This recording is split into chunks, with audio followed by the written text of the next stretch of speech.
Okay, we are live, and I could not be more excited about this broadcast because the whole point of this was to create a library of resources and just allow educators to have a place to go to find some great tools for augmented and virtual reality in their classroom.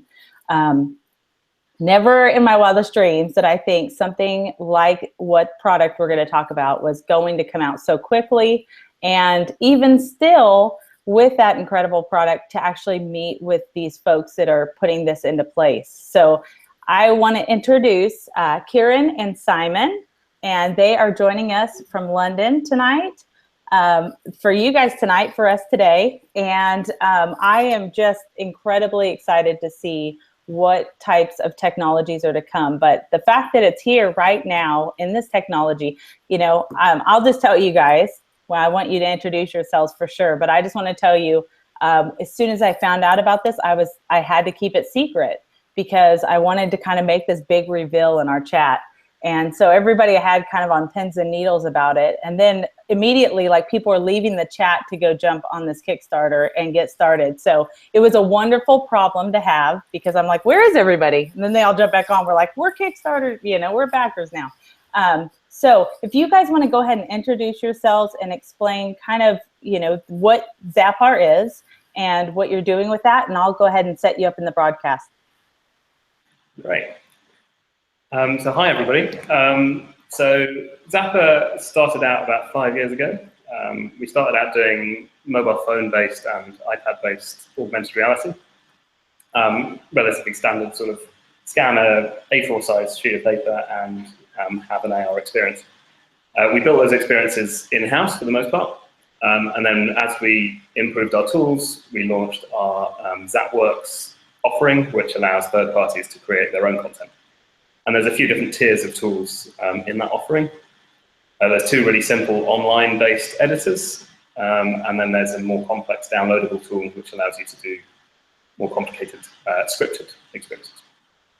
I think that's probably it for Zappar. Do you want to do the ZapBox bit here? Yeah, I'd say that was a pretty good description. And then I suppose ZapBox, kind of just for us, it represents the natural progression of what we've been doing as a company since we started all along, which is trying to democratize AR and now MR and make it available for people. So mixed reality is this buzzword that's floating around, which is tied to some really cool ideas about interacting with the digital and the physical in the same space, but it's just not available. So what we aim to do with ZapBox is to bring mixed reality into the living room for everyone to use at a price point that anyone can afford. And then we want to build an ecosystem with our platform where people can get involved, creating content, learning how to build mixed reality experiences. And that's about it. It's a joint hardware and software solution for mixed reality experiences. That is amazing. I think that's a mouthful because a lot of educators don't really know what the difference is between augmented and virtual reality. And I'll go ahead and just, here we go. So we can have a little casual conversation here. But I think that the problem is that hearing those words are really scary, and they don't realize how easy it is to implement. And I have seen Zappar before you guys ever came across. And I always kind of scan and I research what's coming out.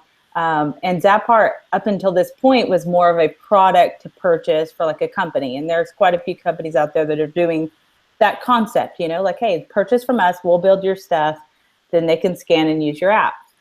I think what is so different, the versatility of what it's going to become in the classroom and the simplicity of it is really different.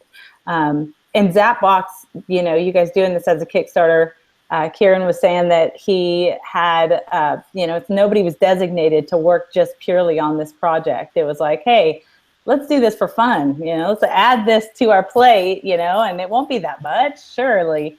But you guys are, I can't even believe I get to meet with you right now because I'm sure people are pounding at your doors right now trying to get access to their stuff right now. So what has that experience been like for you guys getting started? I think a good friend of mine who's a video game developer put it best, where he said that the first step in any project is to grossly misunderestimate the amount of time that it's going to take to complete. And I think for this Kickstarter project, that is exactly what we did for the first step. We were not prepared. So what we did was then go back and spend a long time preparing after we had the initial idea.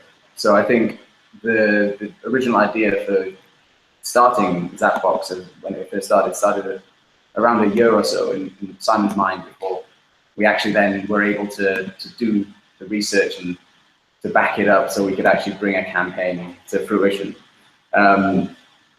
Simon? Yeah. Sorry, I was playing with my computer doing other things. Well, how is this affecting your lives? Because I keep wondering, are you guys going to sleep at night? Or are you just sleeping and dreaming about ZapBox now? Or there were a couple of months where we didn't really get a lot of sleep.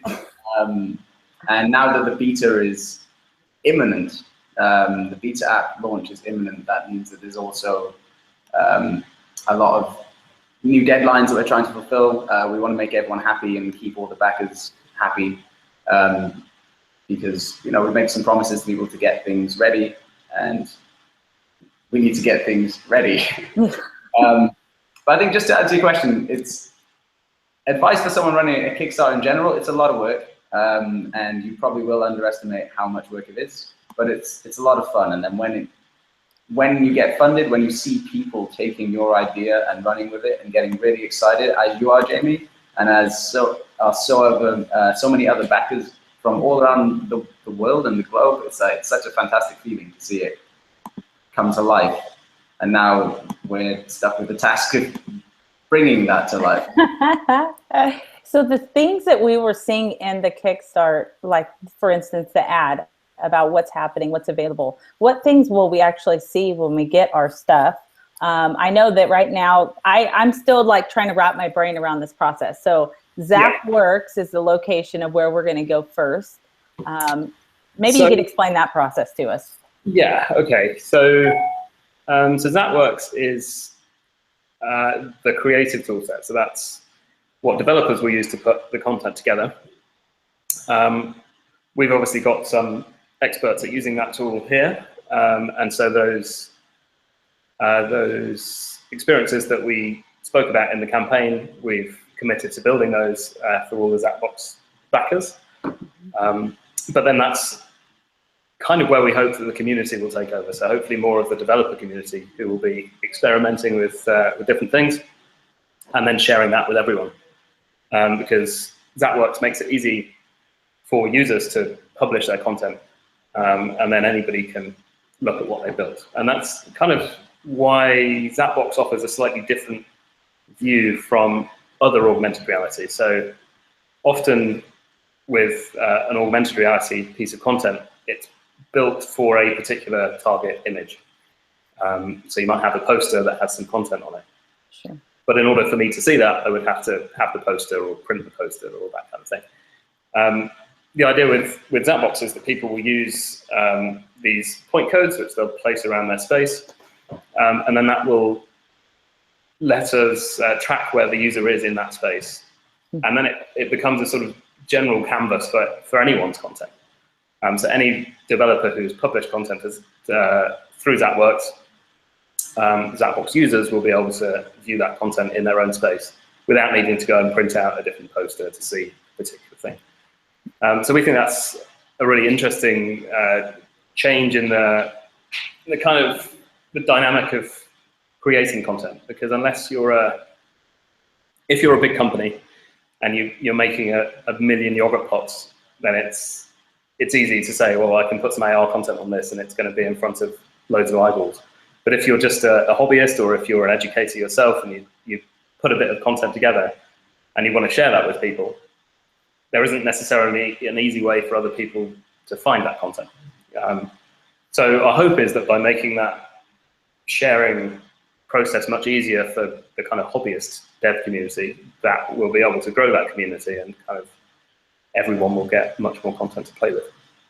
Will they have to build all their objects on their own, or will they have kind of a marketplace to pull from those objects, or what, and I'm saying me, because I'm going to pretend like I know what I'm talking about. I don't know. I'm going to go into this blindly and hope that I can figure it out. But, you know, what is going to be available to that developer? So ZapWorks can import, so you can show any image, for example, so any images you've got to find, and we can import some standard 3D model formats. So then there are other websites that have large libraries of models. Mm-hmm. So in terms of getting assets, there should be plenty out there. And then the skill is really in how you combine those assets, I suppose, into a scene that makes sense. Sure. There are some other interesting, more sort of sandboxed experiences, I suppose, that we'd be quite keen to look into ourselves, although not committing to anything here. But, it's an interesting new... Yeah, but it's being recorded. Yeah, that's... Oh, we expect that next week with our Kickstarter. If one of the community wants to build it, then they're quite welcome to. That having this physical track space, especially one of our stretch goals was around collaboration, so allowing people to share the experience, so they would have their own headset on with their own device in it, but they would potentially be viewing something where they could all interact with the same thing. And I think that has a lot of interesting applications in the classroom. And even for things like kind of computing, the basics of kind of logical thinking and programming, even if ZapWorks Studio itself is slightly out of reach, at least for, I don't know the international terms, but primary school age is what we would call children under 12. So ZapWorks Studio might be a bit beyond them, but you might be able to build an experience that would allow them to kind of physically manipulate these virtual objects in order to set up simple programs and loops and to have things happen, which would be fun. Yeah. It's on my list of fun things that I'd like to try building that I'll probably never get the time to build. Well, do you guys have anybody in your team that is specifically geared towards making this an educational product for our students, or has it been general to where you have these business folks and developers and that's kind of been an open for anything, or has it been at all geared towards education and had somebody focusing in on that? Yeah, we haven't got anyone specifically focusing on it. We've done a few things from our AL work with in the education space, looking at building schemes of work around science handouts, around what we've done, solar system one. I'd say that last year we created a MOOC course on Canvas, purely for the benefit of teaching kids how to create their own augmented reality posters using our platform. So there's a series of, I think we made 10 instructional videos where we filmed some guys from our office giving instructions to the kids. We went out on location, did some bits of filming as well to try and make things a bit more interesting, and then ended up creating a full MOOC course on Canvas where people will be able to, or children specifically, will be able to learn how to create an augmented reality poster using our ZapWorks Designer, which is one of our web-based interfaces for ZapWorks. And so that's one thing we did last year. It's definitely a real focus for us as a company. We can see the potential for what ZapBox and for our ZapCode solutions on Zappar, the potential for their use in the education sector. In fact, I was just recently emailing another backer from ZapBox who runs a summer camp in New York called Summer Tech. And he was saying how he thinks that using ZapBox would be a great way to teach the kids that go to summer camp how to code, because they already do that anyway, and he wants to now get them learning to code in our platform and then building AR or MR experiences as well. So I saw a lot of AR experiences. I have yet to see the VR part of it. So what would you say as far as it being a mixed reality? So when does that VR world kind of combine in what you're doing? So I suppose the best way to start on that topic is to just, I suppose, explain a little bit about the differences between VR, AR, and MR. Mm-hmm. So I suppose if you're thinking VR, you think you have a completely virtual space. Mm-hmm. So You're inside a room. Every part of that room, as you look around, is entirely virtual. None of it exists. And then you're in virtual reality. Augmented reality is if we take, let's say, one image, and then we track content to this specific image in the real world. So as we're seeing that image in the camera view, we can place digital assets onto it.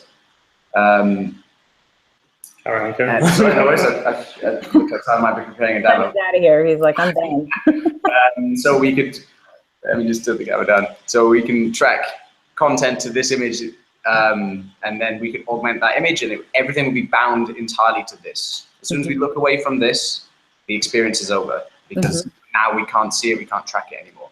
And then what we have with MR is the ability to track things in a room environment, so that as we're walking around, we can still keep tracking, because we're sort of searching for multiple different images to try and understand where we are.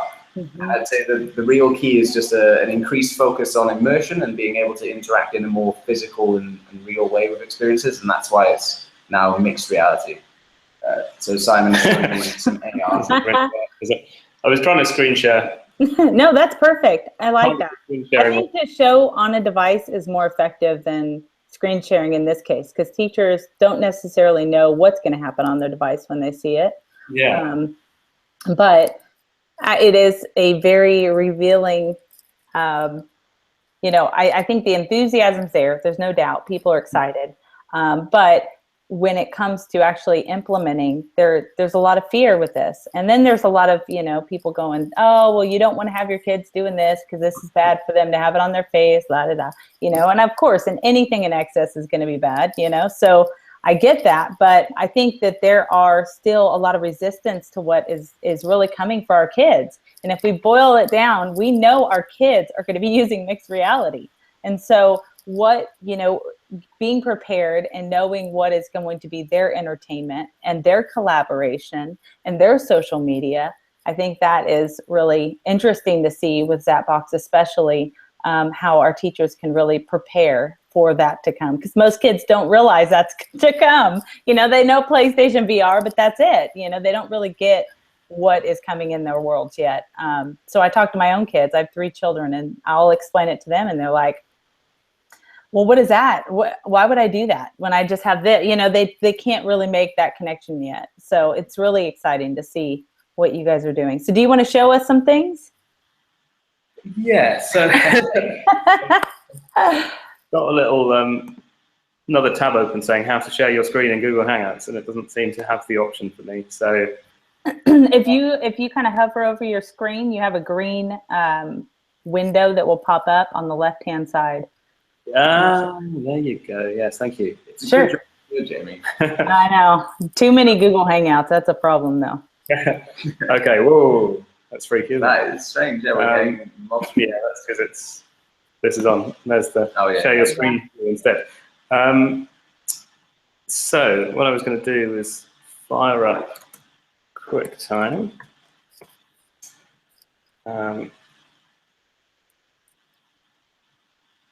And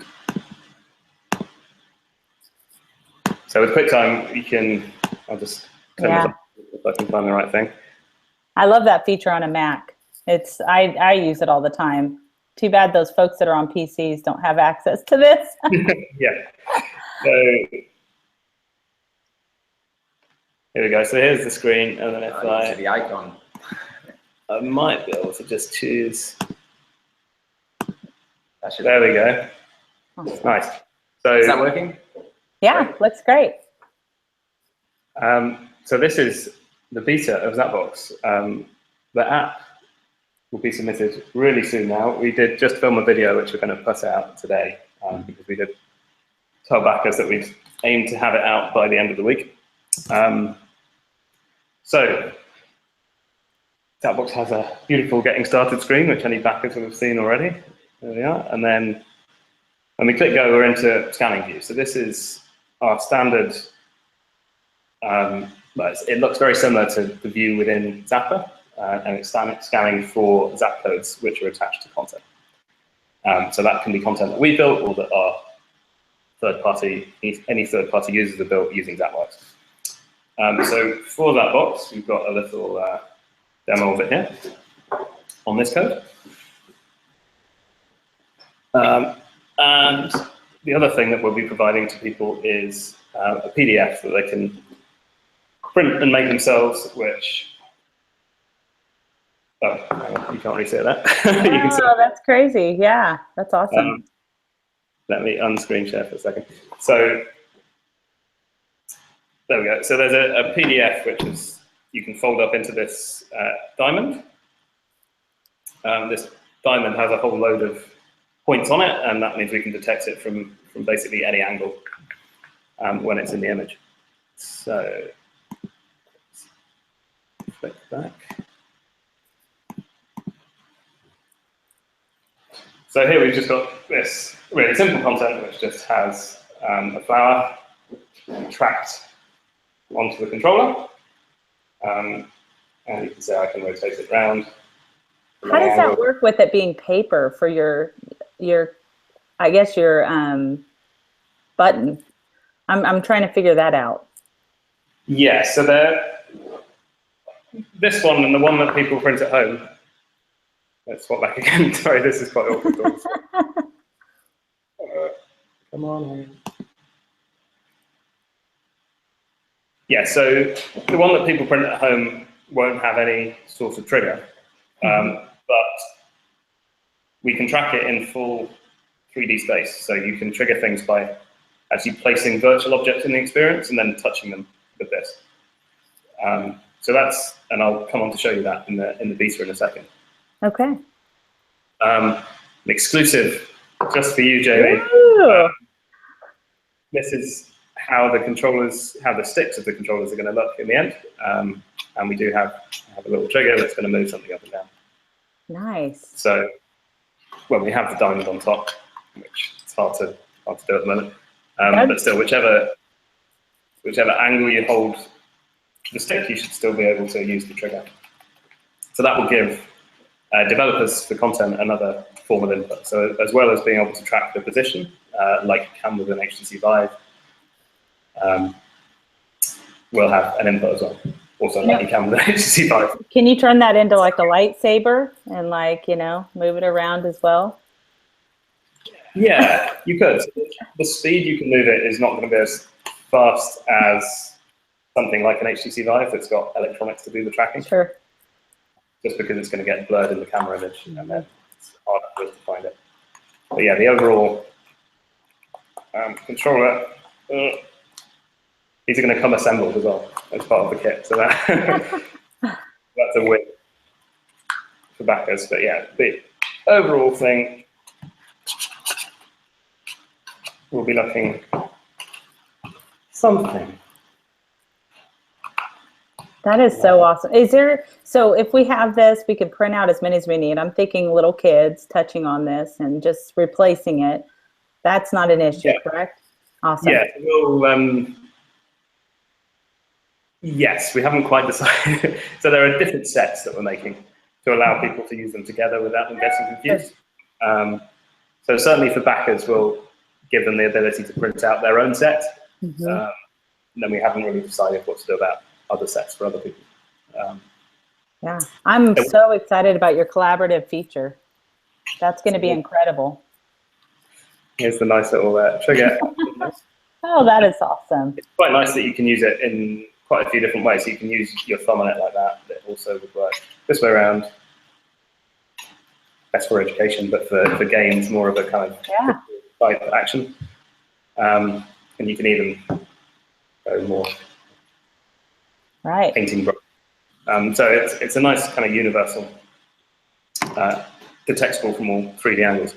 So I'll just swap back and then show you the other part of the experience.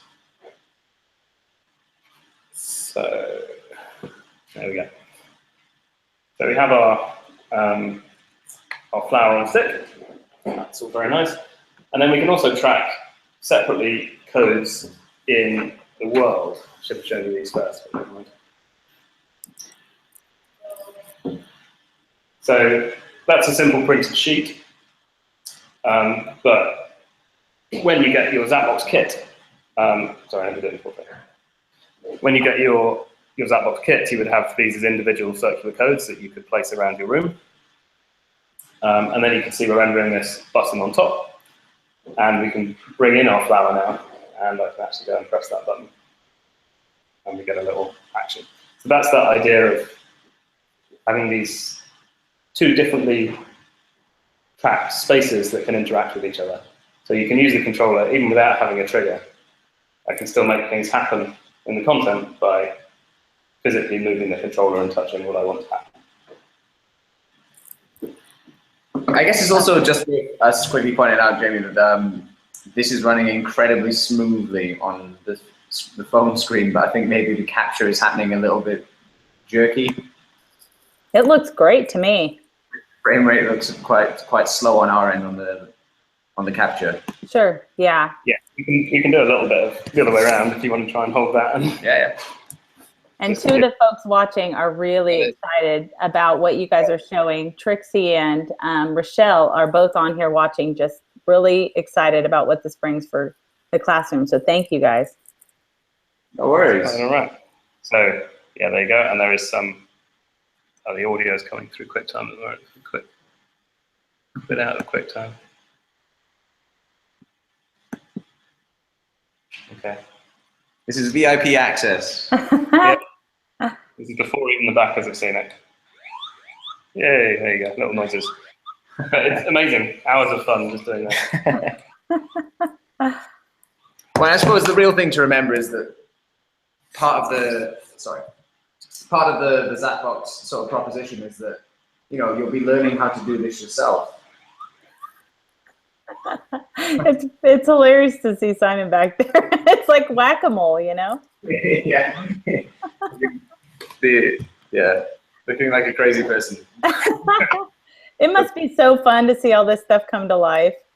It is good fun. It is good. That is awesome. What about, okay, Tilt Brush? I know that's always the schools. When they contact me or I talk to, you know, the folks in instructional technology, they're like, oh, we're ready to buy this $10,000 kit. And I'm like, no, hold on. Just hold your horses because there's something coming out. But they only see this Tilt Brush and they think it's worth, you know, this amount of money. They don't have a plan. Nobody's trained, you know, they just think, oh yeah, going into this, everything's going to be great. But looking at, you know, what you guys are doing, even with the design factor, is that something that we're going to see right away, or is that something that will come later? So Tilt Brush is an amazing thing. We have, as part of the Kickstarter campaign, we promised to make ZapBrush, which is our version of Tilt Brush. Yeah. Tilt Brush. It would be remiss if we were to say we're going to hit the same level of quality. Sure. Partly for development resource, but also because everything is running on a phone here, whereas with an HTC Vive, you've usually got an expensive high-end PC with a big old graphics card plugged into the wall.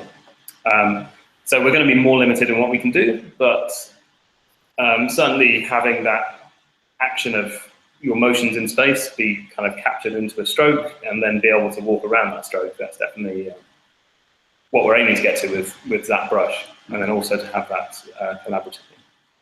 So you maybe couldn't see these through the camera because they turned into a button, but these would be individual codes. So each one of these is basically this big in real life.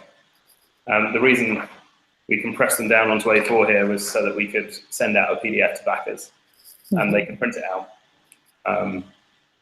Because the beta version at the moment doesn't support you changing the position of those and working out where they all are.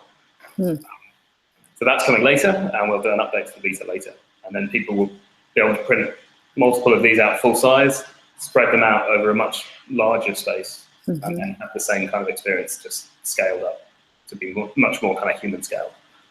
What have you found to be the best device as far as, you know, if districts are wanting to implement this, what would you say it is device agnostic, or do you think that it works better with one platform than the other? Yeah, it's most of our development has happened on iOS, and this is an iPhone 6, so it's not 6S or it's not even a 7, so it's a relatively old iPhone. Android has just had a little bit less attention in terms of, from our end, in terms of optimizing all of the camera pipeline. Mm-hmm. And Android devices vary a lot more in terms of the level of camera access that they give you as a developer. So there will be some Android devices that will be great for ZapBox. I'm sure the Pixel especially is going to be a really decent device to use for ZapBox if you want to go on the Android end. I think it's a bit early to say across kind of mid-end to lower-end Android devices. It's a bit too early to tell how good an experience we'll be able to deliver. Right now, we know it's not good enough, but we know there's plenty more we can do. That's awesome. Just getting started. Oh, sorry, I lost your audio there for a second. Yeah, so we've always supported Android, and in fact, it was our first, for our AR platform, it was our first supported device. Mm-hmm. But with ZapBox, we're pushing the level of interactivity and motion and things, and that means we really want to have more control over some of the camera parameters, so we can try and reduce the amount of blur that we're getting, and we really want 60 frames per second as a preview stream, which not all Android devices, it turns out, are very willing to provide. So there are, and it will still work. It will work across Android devices, but it's just the level of experience. Well, I do have a question for you. Because we haven't developed far enough really to give a clear indication on that. I do have a quick question for you. Yeah. I have an iPhone 7 Plus, and I'm going to show this in here where you can see where I have 2 camera lenses that they're doing now, which I got in anticipation that maybe that has something to do with VR, 360s, I don't know, wishful thinking. But with that being said, is that going to be problematic with the clip-on that you guys have for the lens as far as what it sees, or is that more helpful, or what is that for you guys? I'll go and get on and show you. The 7 Plus with the dual cameras. I think, to answer that one, I think we were a little hesitant before we got one to understand exactly how well the camera would fit on. Mm-hmm.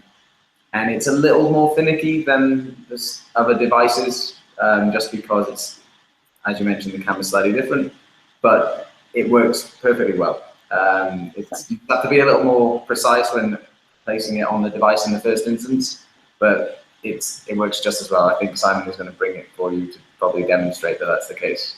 Yeah, I think that's great. I know that, even people that have already said I'm a backer, but what about, I even have a district that went out and purchased devices knowing that you guys are doing what you're doing instead of going down a different road. So then she was like, well, what viewer do I use? I don't want them to have, cardboard you can't pass around kid to kid. It's around your eye, it's around your nose. Like sanitary reasons, you just can't do it as far as the functionality of it just breaking apart or whatever. I share them all the time, but I get it. That's really important for our students. But when it comes to like what viewer to have the exposure for the lens to clip on, plastic wise, or something that can be sanitized, is kind of tricky to find right now. Yeah. So when we were first thinking about it, ideally we wanted the lens to be attached to the headset, mm-hmm. and sort of potentially sprung from the outside. So you would put your phone in and it would be attached on a piece here and it would just clip in. So you wouldn't have to physically attach it to the phone. Mm-hmm. It's hard to do that in cardboard, it turns out, because cardboard just moves around too much. It doesn't have the strength really. But yeah, if there was a plastic version, so personally we don't mind I don't mind if people want to use a different headset, a Gear VR headset or something. Sure. And they could, modify, they could drill a hole out of it and put some sticky glue on this and manage to stick it together somehow. I'm fine with people doing that if they don't like our headset. Yeah, I couldn't find the 7 Plus, I'm afraid. I think Matt's maybe taking it home for the weekend. But basically, it works. I think we might recommend that people. So my Galaxy S6 here has a bumpy camera, so that has a similar effect in that you can get it in the right position, but the the angle of it is, it kind of doesn't necessarily touch correctly. And you can fix that with a kind of a life hack, if you like, of putting some cardboard in there just to, so you could, and we'll probably make some templates that have little cutouts for the kind of oval hole in the iPhone 7, and then probably another layer with a circular cutout, and then if you layer those together, it will ensure the lens stays in exactly the right position. Right, yeah. Did you guys have a video that you wanted to share as well? Because I know that you guys are, you mentioned something about screen sharing. Do you have it? No, so that was, no, that was no, we don't. We were filming a video to demonstrate the Pizza app that's going to be rolling out imminently, and that video is going to be posted to backers as a Kickstarter update shortly after this stream. Yeah, but you've just seen it live, so it's the same whack-a-mole thing. Yeah, very cool. Awesome.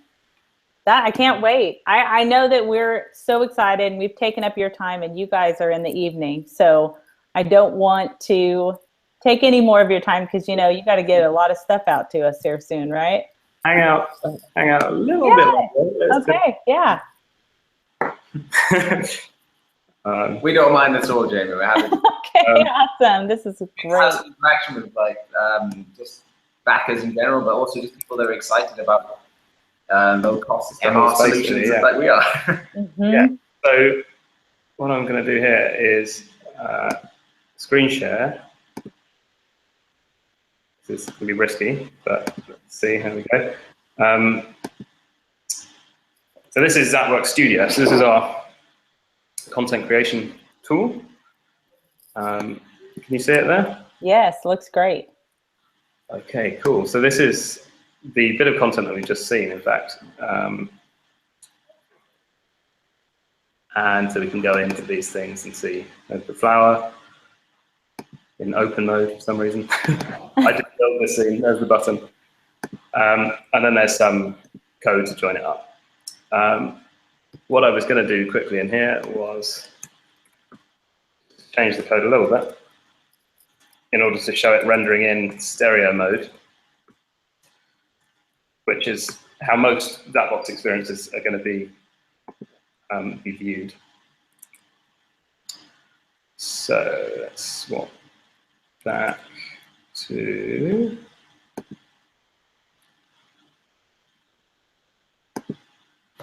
swap back to the camera. So on ZapBox, now I've just edited that content and published it, and that's given me a new code. I'm just going to scan that code here. And oh, where have we gone? Okay, there we are. So this is that same content now, but running in stereo mode.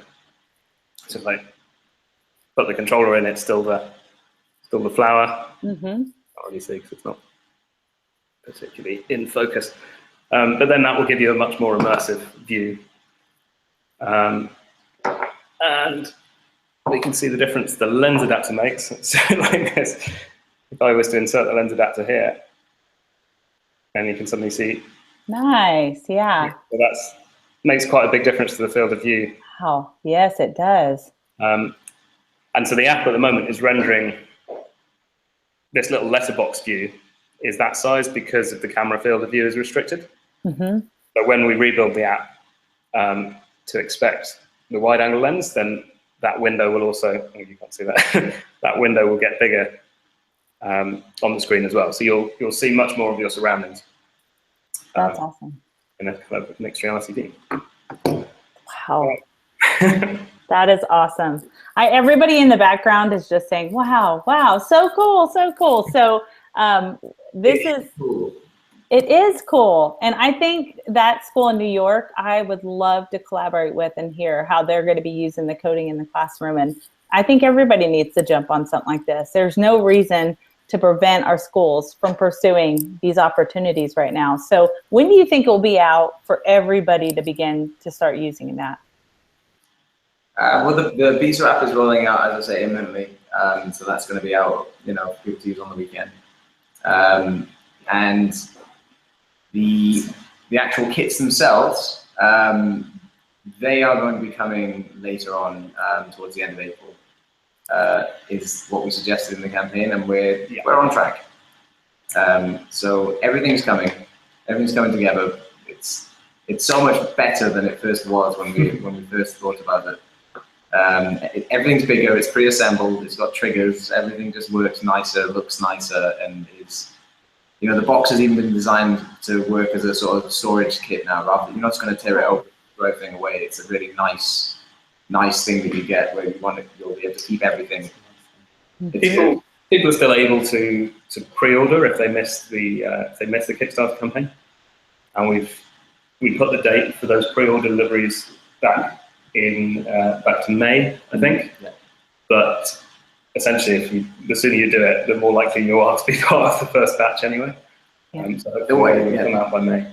The one thing to note on the pre-orders is that if you pre-order, you will be paying for shipping, because it turns out that the $30 all in shipping and production, very low price point for how much it would actually cost to produce this and ship it to people all over the world. So. Yeah. Oh my gosh. Yeah, we had.